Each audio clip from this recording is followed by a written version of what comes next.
Saudi अरब के शहर अल-कसीम में वाक़ खजूरों के एक बाग में कमोबेश खजूर के 2 लाख दरख्त हैं और ये बाग राह अल्लाह में वक्फ है। इस बाग में 45 किस्म की खजूरें होती हैं। यहाँ की सालाना पैदावार 10,000 टन खजूर है। ये बाग रुए ज़मीन में पाया जाने वाला सबसे बड़ा वक्फ है। इस बाग की आमदनी से दुनिया के मुख्तलिफ ममालिक में मसाजिद की तामीर, खैराती काम और हरमैन शरीफैन में इफ्तारी के दस्तरखान लगाए जाते हैं। ये बाग सऊदी अरब के अमीर तरीन शख्स सुलेमान अर-राजही ने अल्लाह की राह में वक्फ किया है। सुलेमान अर-राजही ने गुर्बत में आंख खोली। वो स्कूल में पढ़ रहे थे कि एक दिन स्कूल इंतज़ामिया ने तफरीही टूर तश्कील दिया और हर तालिब इल्म से 1 रियाल जमा करवाने को कहा। ये घर जाते हैं मगर वालिदैन के पास 1 रियाल तक नहीं होता। ये बहुत रोते हैं। टूर के लिए जाने की तारीख करीब आती है। इधर उनके समाही इम्तहानात का रिज़ल्ट आता है। ये क्लास में पोजीशन लेते हैं और एक फ़लस्तीनी उस्ताद बतौर इनाम उन्हें 1 रियाल देता है। ये दौड़ते हुए तफरीही प्रोग्राम के मसूल के पास जाते हैं और 1 रियाल जमा कराते हैं। ये अपनी तालीम मुकम्मल करके जद्दा शहर में एक कमरे को बैंक का नाम देकर काम शुरू करते हैं।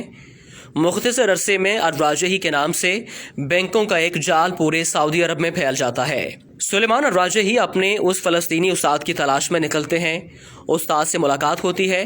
वो रिटायर्ड हो चुके होते हैं। मौशी हालात ऐसे कि घर का चूल्हा चलाना मुश्किल हुआ पड़ा है। राजही अपने फ़लस्तीनी उस्ताद को गाड़ी में बिठाते हैं और उनसे कहते हैं कि मेरे ऊपर आपका कर्ज है। उस्ताद कहता है, मुझ मिस्कीन का किस पर कर्ज हो सकता है।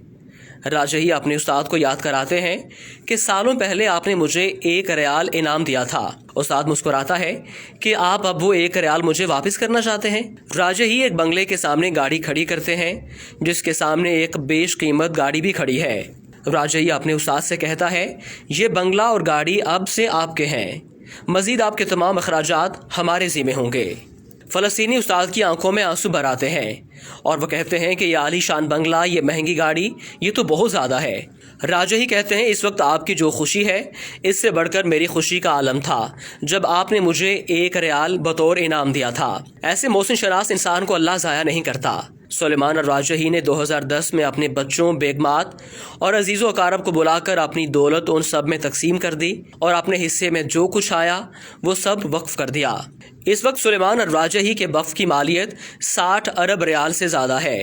ये सऊदी अल-बतनिया कंपनी और राजही बैंक के मालिक हैं जिन्होंने कोरोना वायरस के लिए 170 मिलियन रियाल इमदाद के तौर पर दिए हैं और मक्का मुकरमा के अंदर 2 होटल वजारत सेहत के हवाले कर दिए। गिनीज बुक में अब तक सबसे बड़े वक्फ के तौर पर यह बाग रिकॉर्ड के तौर पर दर्ज है। फोर्ब्स मैगजीन ने उन्हें दुनिया के 20 अजीम फयाज लोगों में शुमार किया है। शायद सऊदी अरब का कोई शहर ऐसा नहीं मिलेगा जहाँ राजही फैमिली की तरफ से मस्जिदें तामीर ना की गई हों। नीज़ दावती सेंटर्स, मेकरात, कुरानिया, खैराती जमीयत वगैरह में आपका भरपूर ताउन रहता है। और इससे बड़ी बात यह है कि ये अपने मुलाजमीन को माह ख़त्म होने से पहले उनकी उजरत दे देते हैं, जबकि मुलाजमीन की तादाद 1.5 लाख से ज़्यादा है। इस अजीम हस्ती का इंतकाल हो गया। इन्ना लिल्लाहि व इन्ना इलैहि राजिऊन।